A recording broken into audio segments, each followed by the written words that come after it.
The air in courtroom 4 crackled with a tension thicker than humidity. On one side sat my lawyer, David Chen, his face a mask of professional calm that didn't quite reach his eyes. On the other side, an empty chair. My pregnant wife, Annalise, had refused all contact for 2 months.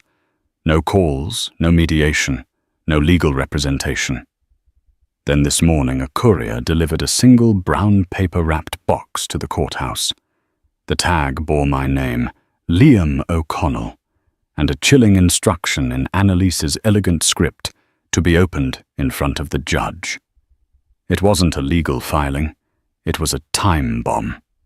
And as Judge Sterling finally motioned for the bailiff to bring it forward, I felt my perfectly curated life about to be publicly detonated. Our life, to anyone looking in, was perfect. Not just good, but an aspiration. We lived in a restored Victorian home in the Oak Bay neighborhood of Victoria, British Columbia, a place where old money and new tech fortunes coexisted behind manicured hedges. I was Liam O'Connell, a senior project manager for a successful software development firm, pulling in a salary that afforded us comfort and the quiet luxuries that defined our circle. Annalise Reed. My wife of 4 years was the brilliant, beautiful heart of that life. With a master's degree in art history, she'd been a rising star at a prestigious downtown gallery before we decided together that she would step back to focus on starting our family. And now she was 7 months pregnant with our first child, a son. We'd named him Noah before he'd even made his presence known with a first kick. Our friends Mark and Jessica Riley often joked they wanted to be us when they grew up, usually over a bottle of expensive Cabernet on our back deck, the salty air of the Salish Sea drifting over us. Our weekends were a picturesque montage of farmers' markets, coastal hikes with our golden retriever Winston, and intimate dinner parties where Annalise would hold everyone captive with her passion for the arts and her effortless grace. She was the calm to my ambition, the culture to my code. Where I saw spreadsheets and deadlines, she saw beauty and narrative. She decorated our home not just with an eye for design, but with a story for every piece. The antique sideboard in the dining room was from a little shop we'd stumbled upon during our honeymoon in Quebec. The abstract painting in the living room was by a promising young artist she'd championed at her gallery. Our home wasn't just a house. It was a museum of our love story, and Annalise was its chief curator. When she told me she was pregnant, it was on a Tuesday morning. I was knotting my tie, mentally running through a critical presentation, and she just stood in the doorway of our bedroom, holding the positive test in her hand, with a smile that could have outshone the sun. In that moment, the abstract concept of future snapped into sharp, brilliant focus. It was Noah. It was this house filled with the sound of a child's laughter. It was everything I had ever worked for. I worshipped her. I truly did. I loved the way her nose crinkled when she laughed, the fierce intelligence in her eyes when she debated a topic she was passionate about, the protective way she'd already begun to rest a hand on her swelling belly. So when the first crack appeared, I dismissed it as a fissure, not a fault line. It was a Tuesday, just like the day she told me we were expecting. I came home late, the lingering stress of a project delay clinging to me like a cheap suit. The house, usually warm and filled with the scent of whatever delicious meal Annalise was preparing, was quiet and dark. I found her in the nursery, sitting in the new rocking chair we'd assembled together just last weekend. She wasn't looking at the freshly painted robin's egg blue walls or the hand-carved mobile of woodland creatures hanging over the crib. She was staring at her laptop, her face illuminated by its cold blue light. "Annalise, honey." "You okay?" I asked, loosening my tie. She didn't look up. "Did you know that the average cost of a private daycare in this city is over $2,000 a month?" I blinked, thrown by the question. "That's a lot. But we can handle it, can't we?" I said, with a confident smile moving to rub her shoulders. She flinched almost imperceptibly, and I let my hands drop. "And university," she continued, her voice flat, devoid of its usual warmth, "to guarantee Noah a good education without him taking on massive student loans. Financial advisors suggest a starting fund of at least $100,000. Factoring for inflation, of course." "Annalise, what is this about?" I chuckled, trying to lighten the mood. "Noah's not even born yet. We have plenty of time to plan for all of that. Our finances are solid. You know that." She finally closed the laptop and looked at me. Her eyes, normally the color of warm honey, looked hard opaque. "Are they, Liam? Are they solid?" "Of course," I said a little too quickly. "My promotion came with that bonus last year, and my portfolio is performing well. We're fine, more than fine. I asked you last week if I could see the statements for the investment portfolio," she said, her voice still unnervingly calm. "The one you manage? You said you'd print them out for me." I had said that, and I had forgotten, or more accurately, I had avoided it. "Right. Sorry. It's been hell at work. This new launch has me buried. I'll get them for you this weekend. I promise." She just nodded slowly, her gaze unwavering. It felt less like an agreement and more like a verdict. She stood up, her hand instinctively going to her belly, and walked out of the nursery without another word. I stood there for a long time, the silence of the house pressing in on me. The smell of fresh paint suddenly seemed cloying, suffocating. I told myself it was pregnancy hormones, the nesting instinct kicking into overdrive, a sudden anxiety about the monumental life change ahead of us. It was a plausible explanation. It was a comforting explanation. And it was a lie. The lie had started small. A white lie, a lie of omission, meant to protect her. At least that's what I told myself.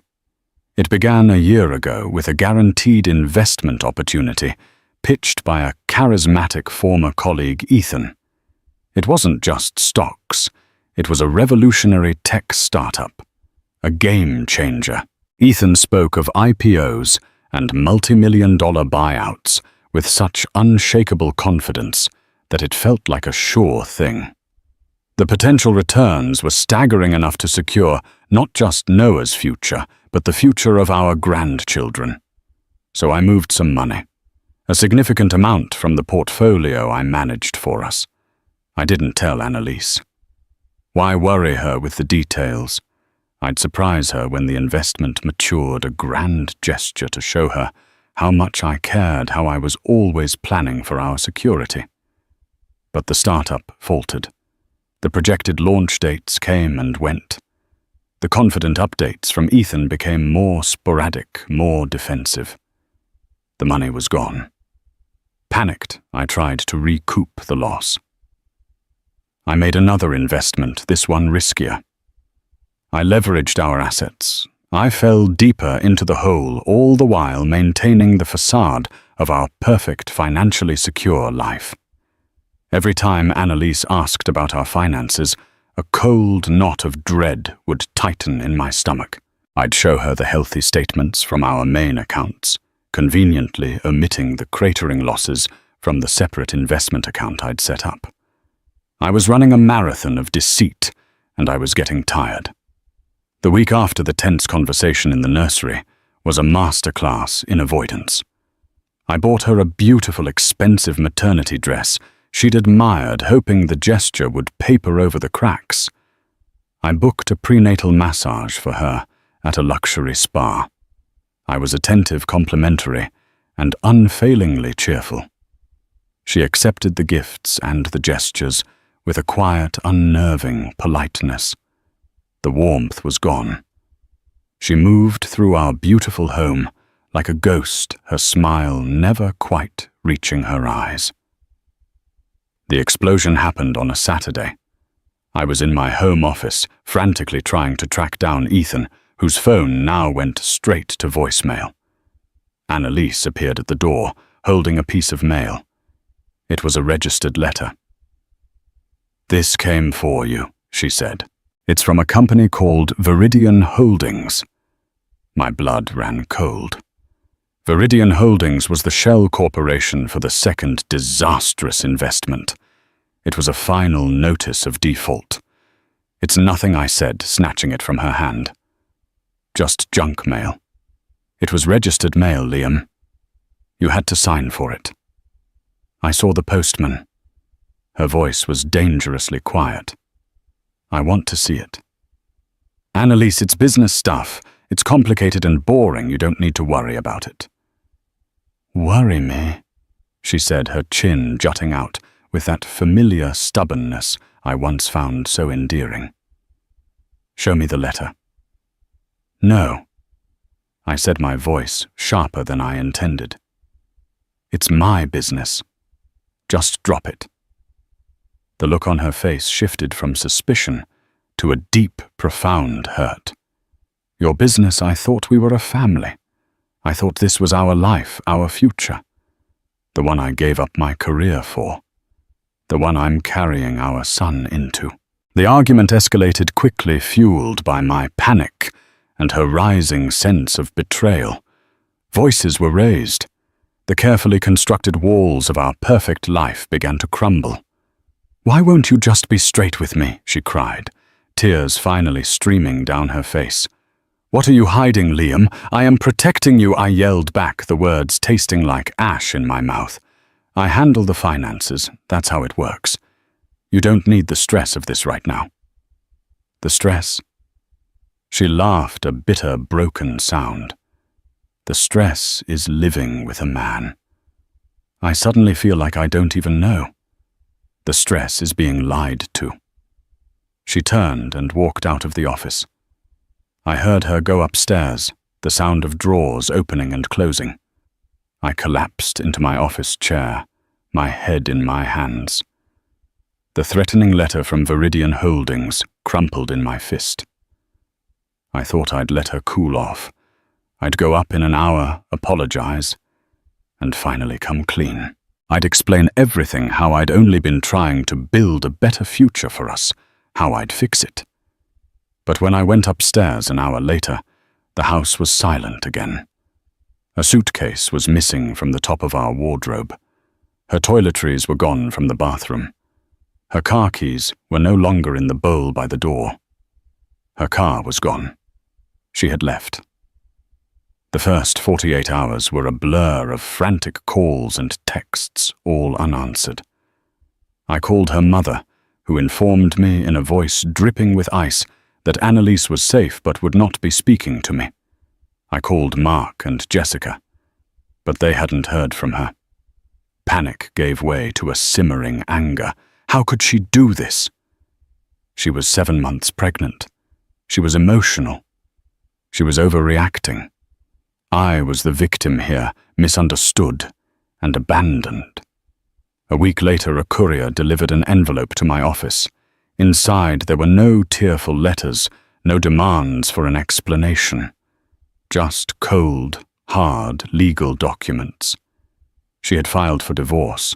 The petition was concise and brutal, citing irreconcilable differences.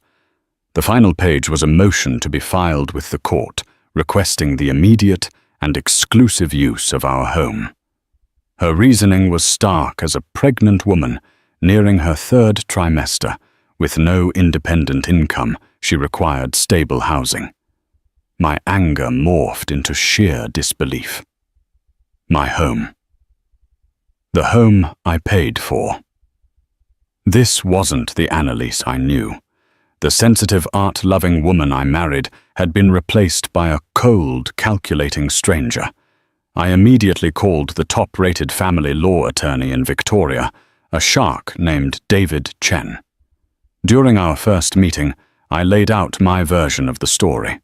A hormonal, irrational pregnant wife who had abandoned our marriage over a minor disagreement about finances. I was reasonable. I was heartbroken. I was the stable provider, and she was the emotional wreck. David, a sharp man with an impeccably tailored suit and an even sharper mind, listened patiently. Mr. O'Connell. "Liam," he said, leaning back in his leather chair. "In my experience, there are three sides to every story. His side, her side, and the truth.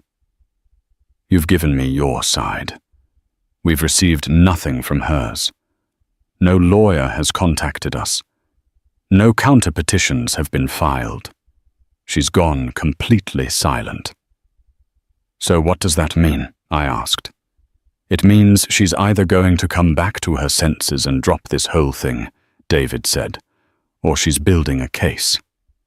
Her silence is unusual. It could be a strategy. A strategy for what I scoffed. She has nothing. I have been a perfect husband." David just looked at me. "Let's hope the judge agrees with you. In the meantime, we fight her motion for the house, we file a counter-petition, and we try to force her into mediation. We will paint a picture of a loving, stable husband who desperately wants his wife and unborn child to come home. For the next 2 months, that's exactly what we did. We sent letters. We filed motions. We left voicemails. And from Annalise's side, there was nothing but a profound, unnerving silence. The legal process churned on in a vacuum. It felt like I was fighting a phantom. The lack of response was maddening. It made me look unreasonable, aggressive, even as my lawyer filed motion after motion that went completely unanswered. Then the court date was set to hear the preliminary motions, including the one about who got the house. And still no lawyer for Annalise was on record. She was going to represent herself. It was insane. She'd be eaten alive. The morning of the hearing, I stood in front of my closet, picking out a suit.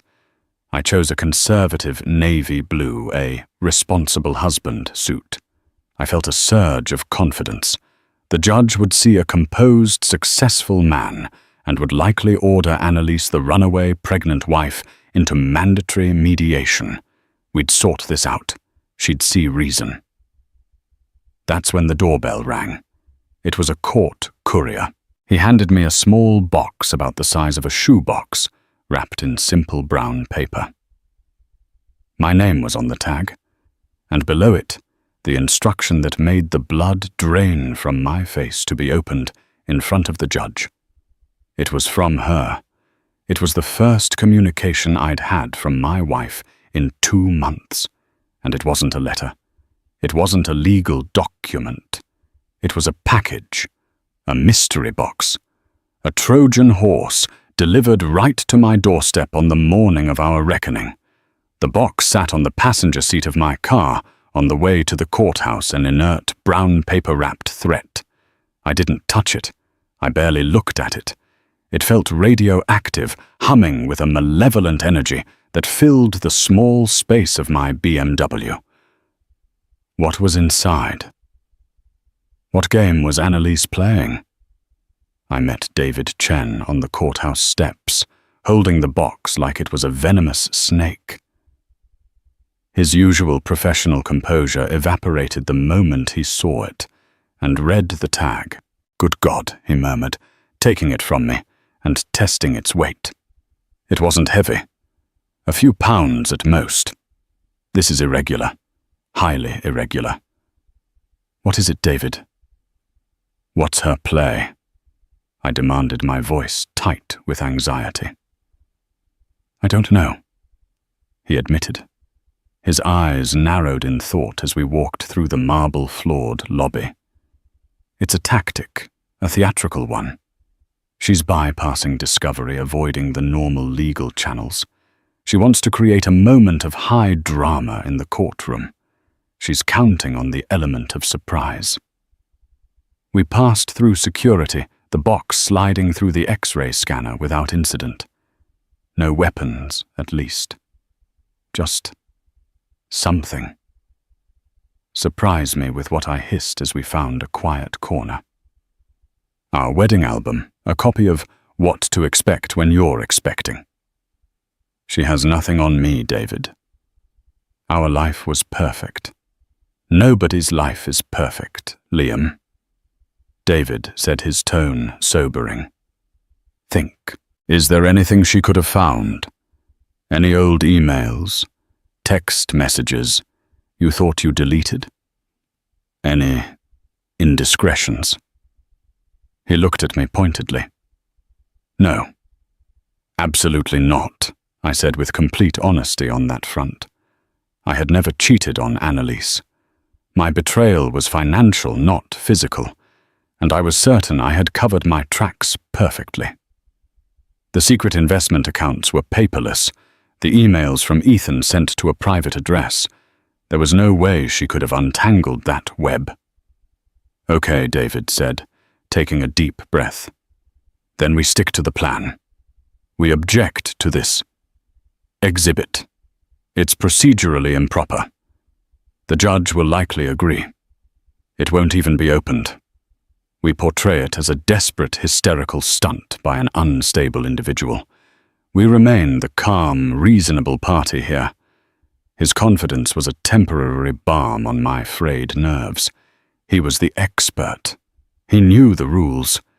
This was just a desperate gambit from an amateur. We entered courtroom 4.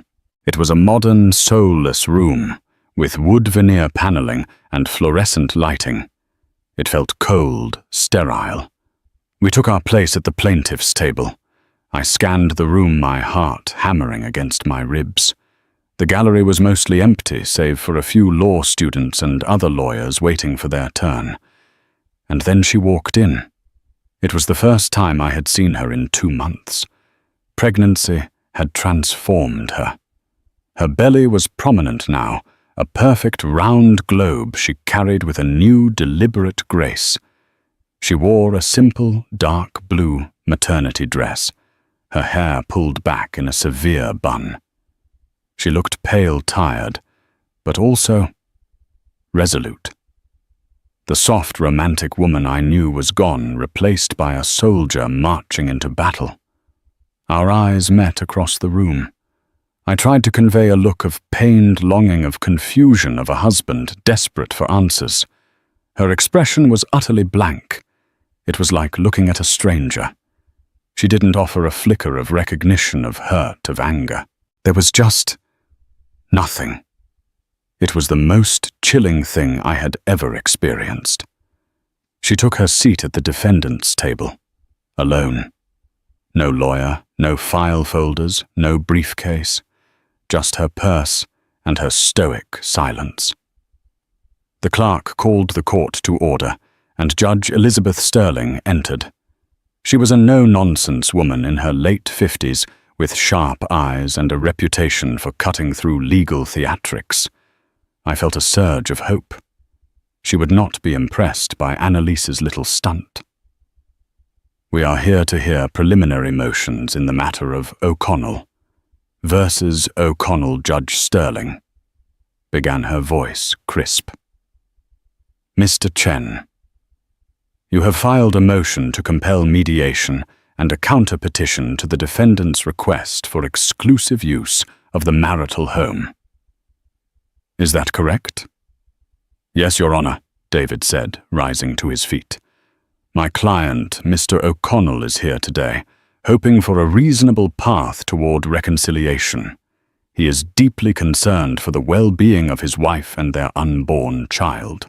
We believe that communication has broken down and that mediation is the most effective way to— Thank you, Mr. Chen. The judge interrupted, already, sounding impatient. She turned her gaze to the other table. Ms. Reed. You are representing yourself. Annalise stood. Her voice, when it came, was clear and steady, betraying no hint of nervousness. I am, Your Honor, and you have filed no response to Mr. Chen's motions. Do you have a position on the matter of mediation or the marital home? I do, Your Honor, Annalise said, but I believe my position is best articulated after the court is made aware of some relevant context. Judge Sterling raised an eyebrow. And how do you propose to provide this context? This was it. Annalise took a breath. Your Honor, my husband, the plaintiff, was served with a package this morning with the instruction that it be opened here in court. I believe the contents of that package will render most of today's scheduled motions moot. David shot to his feet. Objection, Your Honor. This is a complete ambush. It's a flagrant disregard for all established court procedures. We have no idea what is in that box. It could be anything. It could be inadmissible, prejudicial, or completely irrelevant. It is a desperate theatrical ploy, and we strenuously object to its introduction.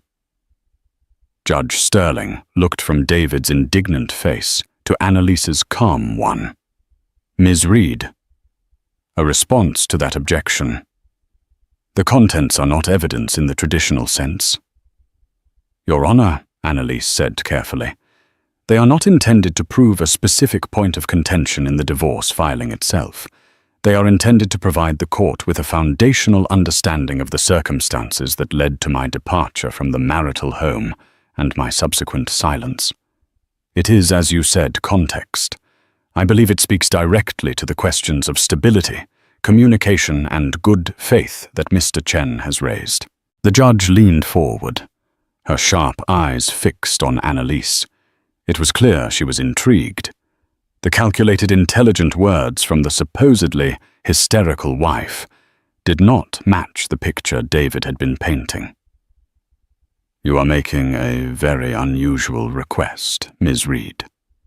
The judge said, her tone cautious. You are asking me to suspend the normal order of proceedings to indulge in a bit of courtroom theater. I am asking the court for 3 minutes of its time, Your Honor, Annalise replied. I believe it will save us many hours in the long run. The silence in the courtroom was absolute. I held my breath. I could feel the sweat trickling down my back. This was my life being debated. My narrative, my carefully constructed identity as the good husband was on the line. I shot a panicked look at David, but he was staring at the judge, his jaw tight. Judge Sterling held her gaze on Annalise for a long, tense moment. Then she sighed, a flicker of something curiosity-frustration in her eyes. Mr. Chen, I appreciate your objection, and you are procedurally correct, she said, her voice firm. However, family court often deals with unconventional circumstances. Given that Ms. Reed is representing herself and is in an advanced stage of pregnancy, I am willing to grant a small amount of latitude. She looked down from her bench at the box which David had placed on our table. Bailiff, please bring the package to the witness stand. My heart stopped. David's objection had been overruled. The bomb was going to be detonated. Your Honor, I must object for the record, David said, his voice strained. Your objection is noted, Mr. Chen. And overruled, the judge said, her tone final. Let's see what's in the box. The bailiff, a large, impassive man, walked over to our table, picked up the box, and placed it on the stand as if it were an ancient relic. All eyes in the courtroom were fixed on it. It looked so small, so ordinary. Yet it held the power to either vindicate me or destroy me. I looked at Annalise. Her face was still a mask of calm, but I saw her hand resting on her belly, trembling slightly. This was costing her. It was a massive gamble. As the bailiff's hand reached out to break the seal, I realized I had no earthly idea what she was capable of. I had underestimated the woman I married, and I was about to find out just how badly. The sound of the paper tearing echoed in the silent courtroom like a gunshot. My own breathing was loud in my ears, a ragged, desperate rhythm. The bailiff, with the methodical dispassion of his profession, unwrapped the brown paper and set it aside. He lifted the lid off the plain cardboard shoebox. For a moment, he just looked inside. Then, without a word, he turned the box and tipped its contents onto the smooth wood of the witness stand. It wasn't one thing. It was a small, curated collection of seemingly random objects. My mind, frantic and desperate, tried to make sense of them as they lay scattered under the harsh fluorescent lights. The first thing that caught my eye was a pacifier. A simple blue baby pacifier, still in its plastic packaging. A wave of nausea rolled over me. What was this? A symbol of the child we were supposed to raise together. A cruel reminder of what she was taking from me.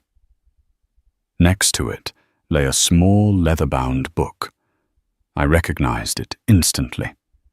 It was a new moleskin notebook, identical to the ones I used for work.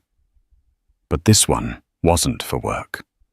On the cover, embossed in gold foil, was a single word, Noah. It was the journal Annalise had bought me a few months ago so I could write letters to our unborn son. I had written one entry. One. About my hopes and dreams for him.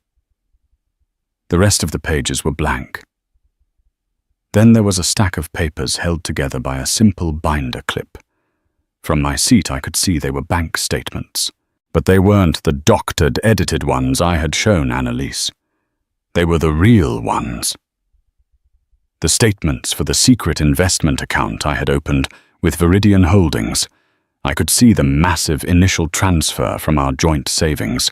I could see the catastrophic plunging red numbers that chronicled its demise. My blood turned to ice. How had she gotten those? They were paperless statements, sent to a secure email address only I had access to. Beside the statements was a single photograph. It was of a man smiling broadly, standing with his arm around another man in front of a sleek, modern office building with the name Innovate Dynamics on the glass doors. The man smiling was Ethan, my charismatic former colleague. The other man was not me. And finally, there was a small velvet pouch. The bailiff, at a nod from the judge, opened it and emptied its contents. Out rolled a single perfect Okoye pearl. I stared at the collection of items, my mind reeling. A pacifier, a journal, bank statements, a photograph, and a pearl. It was nonsense, a random assortment of junk. David was right. This was the act of an irrational person. I felt a surge of relief so powerful it almost made me dizzy. She had nothing. This was pathetic. David leaned over to me, whispering furiously. "This is it. This is our opening. It's incoherent.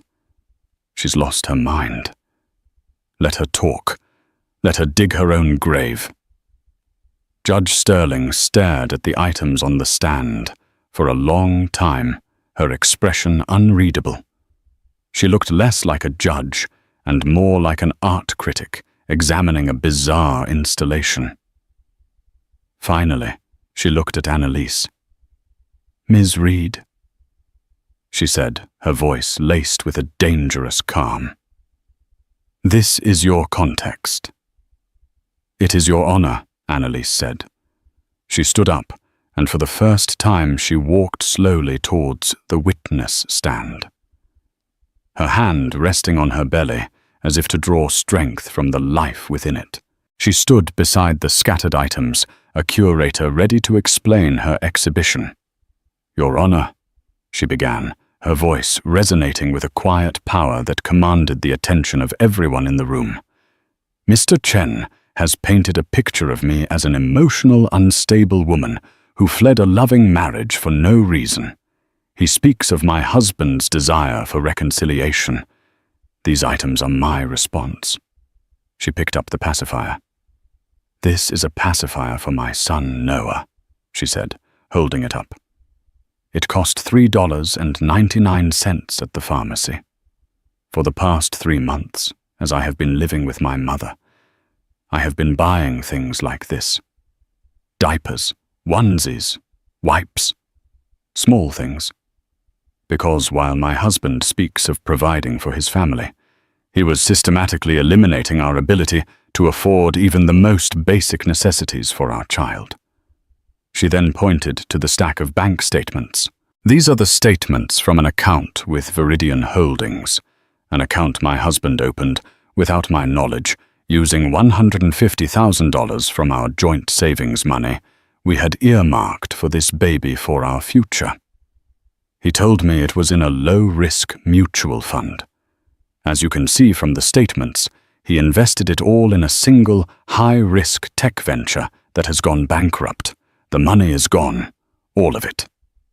A collective gasp rippled through the courtroom's gallery. David was on his feet, but the judge silenced him with a single, sharp glare. I felt like I couldn't breathe. The courtroom walls were closing in. It was true, every word of it. But how did she know Annalise then picked up the moleskin journal? "This is the journal I gave my husband, so he could write down his thoughts for our son. He wrote one entry full of beautiful words about wanting to be a good father, a provider, a role model. He wrote that entry on a Tuesday. The very next day, Wednesday, according to the bank records, he made a second transfer of $50,000 to another shell corporation chasing his losses. He was writing promises to our son with one hand while gambling away his future with the other." Her voice trembled for the first time, thick with a pain that was raw and real. She placed the journal down gently, as if it were a fragile, sacred object. Then her composure returned colder and sharper than before. She pointed to the photograph of Ethan. "This man is Ethan Cowell. He is the man my husband told me was his former colleague who pitched him the can't-miss investment. I did some research. Ethan Cowell has never worked at my husband's firm. In fact, he has a documented history of failed ventures and 2 fraud investigations against him in Alberta. That information is publicly available had my husband bothered to look. But that's not the most interesting part." She paused, letting the silence hang in the air. "The other man in the picture," she said, her voice dropping, "is named Stephen O'Connell. He is my husband's half-brother, a half-brother I never knew existed. The tech startup Innovate Dynamics wasn't Ethan's company. It was Stephen's. My husband didn't invest with a colleague. He gave our life savings to a secret brother he has been supporting for years, funding a fantasy while lying to me about it every single day." The courtroom erupted in murmurs. I stared at the picture at the smiling face of my half-brother, a man I hadn't seen in years, but had been sending money to out of a misguided sense of familial guilt. A man Annalise wasn't supposed to know existed. My carefully constructed world wasn't just cracking. It was being systematically dismantled, piece by piece in front of a judge and jury of strangers.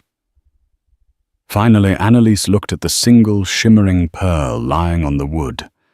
Her face softened, and for a fleeting second I saw the woman I had married. "And this," she said, her voice barely a whisper. "This is the pearl." The pearl seemed to absorb all the light in the room, a tiny sphere of luminescence against the dark wood of the stand. It looked out of place amongst the harsh evidence of financial ruin and familial deceit. It was an object of beauty in a landscape of ugliness. Judge Sterling leaned forward, her brow furrowed. "Ms. Reed," she prompted, her voice softer now, stripped of its earlier impatience. "What about the pearl?" Annalise didn't pick it up. She just looked at it, and when she spoke, she was no longer addressing just the judge, but everyone. It felt like she was finally addressing me. "For my 30th birthday, 2 years ago, Liam gave me a beautiful string of Akoya pearls," she said, her voice regaining its strength. "He told me they were a family heirloom, passed down from his grandmother. He told me his grandfather had given them to her on their wedding day, and that his own father had given them to his mother. He said the O'Connell tradition was to give these pearls to the woman you intended to spend your life with. It was the most romantic story I had ever heard." She paused, taking a shaky breath. I remembered that day perfectly. The look of pure joy on her face as I fastened the cool, heavy strand around her neck. The story had been a lie, of course. I'd bought the necklace from a high-end jeweler downtown. But it was a beautiful lie, a harmless one meant to create a sense of history and permanence for us, for our new family. I cherished that necklace, Annalise continued, her eyes glistening with unshed tears. I wore it for every important occasion. It represented our history, our future. It connected me to a family legacy I was so proud to be a part of. When I found out I was pregnant with Noah, I would hold the pearls and imagine one day telling him the story of passing them on to his wife. She finally met my gaze across the courtroom. The blank mask was gone, replaced by a look of such profound and searing disappointment that it felt like a physical blow. Last month, after the fight in your office, Liam, after you yelled at me for asking to see a single piece of paper about our finances, I started to feel like I was standing on a floor that was giving way. Nothing felt real. That night I couldn't sleep. I went downstairs and I needed to touch something solid, something true. I took out the pearl necklace. She gestured towards the stand. I've always been detail-oriented. It's the art historian in me. I noticed the small things. The clasp on the necklace had always been a little loose. I decided to look at it more closely to see if it needed repair. On the back of the clasp, there was a tiny, almost invisible inscription, an engraver's mark. I'd never noticed it before. My heart hammered in my chest. I had no memory of an engraver's mark. Out of curiosity, I looked it up, Annalise said. It wasn't an old heritage jeweler. It was the mark of Davigny and Sons, a well-known luxury jewelry store right here in Victoria. The next day I took the necklace to their store. I told them I had inherited it and was interested in its provenance. The manager was very helpful. He looked up the sales record. She paused, her gaze locking onto mine. This was the kill shot. He confirmed the necklace was purchased 2 years ago by my husband. It wasn't a family heirloom passed down through generations of O'Connells. It was bought and paid for with a credit card. The beautiful story, the tradition, the connection to his family that he had sold me. It was all a fabrication, a lie designed to make me feel cherished, while the truth was that my husband was a man who would lie about anything big or small to create the perfect picture that he wanted. The courtroom was utterly still. The financial ruin was one thing. That was about money. But this was about our story, our love. She had taken the very foundation of our relationship and exposed it as a fraud.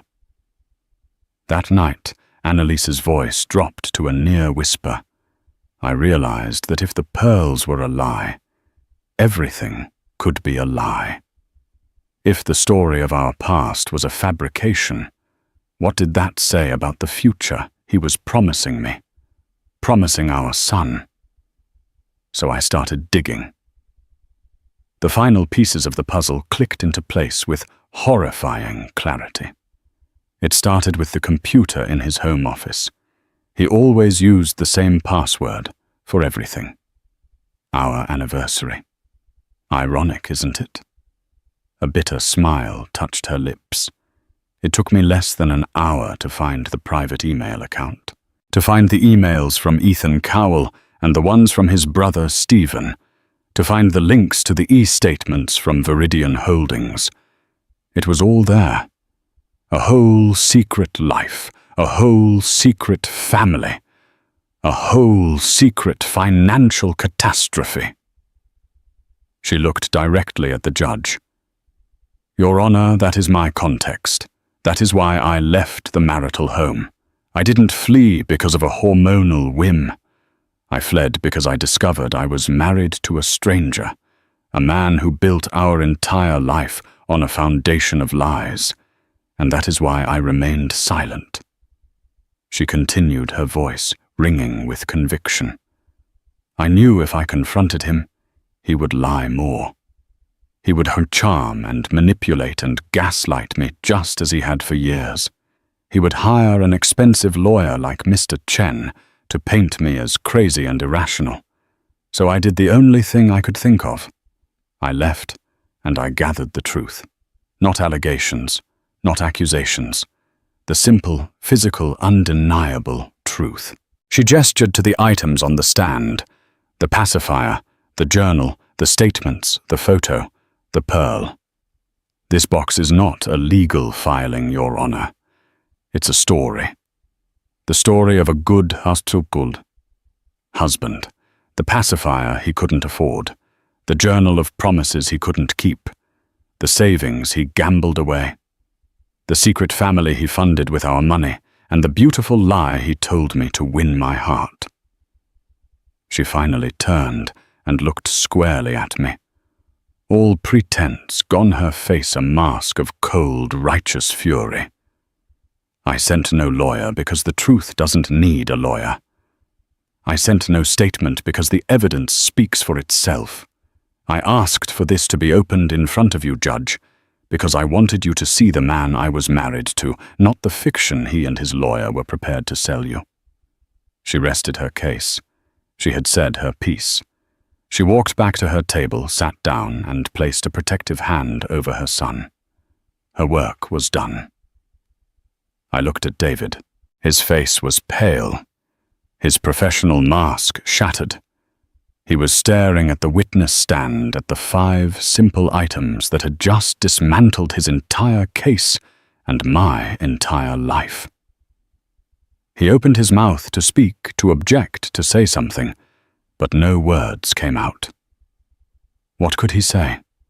What defense is there against the truth? Judge Sterling slowly surveyed the scene. Her eyes moved from the items on the stand to Annalise's resolute face, and finally to me.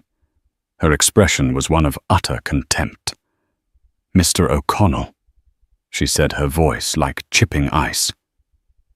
Do you have anything you'd like to say? The entire courtroom turned to look at me. I was no longer Liam O'Connell, successful project manager, loving husband. I was a fraud, a liar, a gambler who had been caught. The navy blue suit felt like a costume. My throat was dry. I opened my mouth, but like David, I had nothing. No words, no defense. No lies left to tell. The silence was my confession. The silence stretched thick and suffocating. Every tick of the clock on the wall felt like a hammer blow against the anvil of my public humiliation. Judge Sterling's question hung in the air, not as an invitation, but as a final damning indictment. Do you have anything you'd like to say? I looked at David Chen, my high-priced shark, for some kind of lifeline. He just gave a minuscule, almost imperceptible shake of his head. He was a lawyer, a man paid to argue and spin. But Annalise hadn't presented an argument. She had presented an autopsy. Our marriage, my credibility, my entire identity laid out and dissected on the witness stand for all to see. There was nothing left to spin. "No, Your Honor." I finally managed to croak the words, feeling like sandpaper in my throat. Judge Sterling nodded a grim final motion. "I see." She removed her glasses and rubbed the bridge of her nose, a gesture of profound weariness. When she put them back on, her eyes were like steel. Well, she began, her voice cutting through the tense quiet. "This has certainly been illuminating. In my 15 years on the bench in family court, I have seen a great deal of acrimony, sadness, and deception. But Mr. O'Connell, the sheer scale and callousness of the deceit demonstrated here today is frankly astonishing." She looked at David. "Mr. Chen, you came in here today prepared to argue that your client was a stable, loving husband, and that Ms. Reed was an emotional, irrational woman who abandoned the marriage. Is that a fair summary of your intended position?" David, to his credit, stood and faced the music. "Yes, Your Honor, based on the information provided to me by my client." The last phrase was added with a subtle but clear emphasis, a lawyer distancing himself from a toxic client. "I'm sure," the judge said dryly. "Well, the context that Ms. Reed has provided has thoroughly demolished that narrative. It is clear to this court that Miss Reed did not abandon a marriage. She escaped a sham. Her actions, her departure, her silence were not born of instability, but of a calculated and, I must say, remarkably courageous strategy to protect herself and her unborn child from further harm." She turned her attention back to me. Every word was a nail being hammered into the coffin of my old life. "You didn't just make a bad investment, Mr. O'Connell. You stole from your family. You took your wife's security money. She had a rightful claim to money she was counting on for the child you supposedly created together, and you gambled it away to fund the ventures of a secret brother you'd hidden from her. You didn't just lie by omission. You constructed an elaborate fantasy world, right down to the fraudulent history of a pearl necklace to entrap your wife in a life that was fundamentally untrue.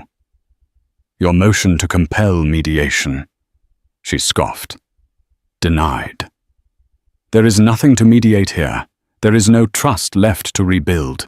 It would be a cruel and pointless exercise to force Miss Reed into a room with a man who has so profoundly betrayed her. Your counterpetition for the use of the marital home," she shook her head in disbelief, "also denied. In fact, I am granting Ms. Reed's original motion in full. She will be granted immediate, exclusive, and undisturbed use of the marital residence at 1420 Willow Lane, effective immediately. You will vacate the premises by 5 o'clock this evening.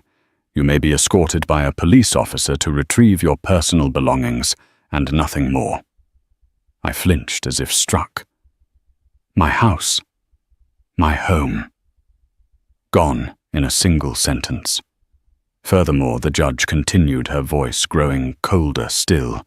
"Given the evidence of financial malfeasance, I am entering a temporary financial restraining order against you, Mr. O'Connell. You are hereby prohibited from selling, transferring, or borrowing against any and all remaining marital assets without express written permission from this court. I am also ordering an immediate and full forensic accounting of all your financial activities for the past 5 years, to be conducted by a court-appointed accountant, the cost of which, Mr. O'Connell, you will bear entirely." David's head dropped slightly. This was a rout, a complete and utter legal catastrophe. As for child support and alimony, Judge Sterling said, looking at Annalise with a newfound respect. We will address that at a future hearing after the forensic audit gives us a clearer picture of what, if anything, is left of the marital estate. But I assure you, Ms. Reed, this court will ensure that Mr. O'Connell meets his financial obligations to his son, even if it means garnishing his wages for the next 18 years. She gathered her papers, her judgment delivered. This court is adjourned. The sharp rap of her gavel sealed my fate. Judge Sterling stood and swept out of the room, leaving a stunned and silent courtroom in her wake.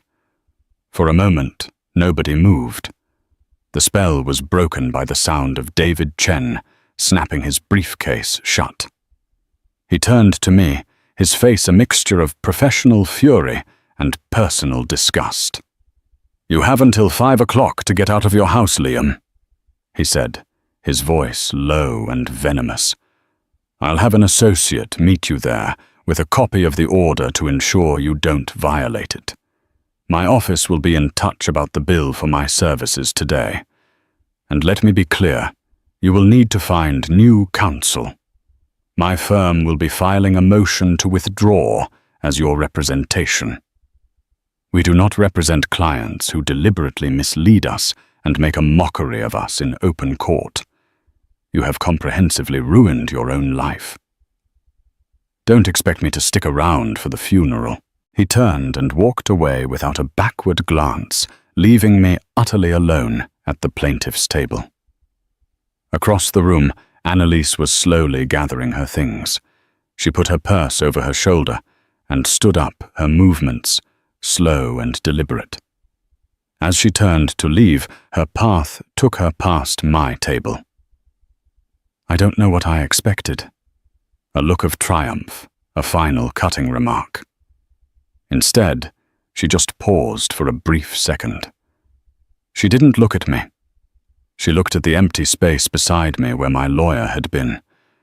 Then her eyes drifted to the witness stand, to the small pile of objects that had told her story. Her expression was not one of victory, but of profound, bone-deep sadness.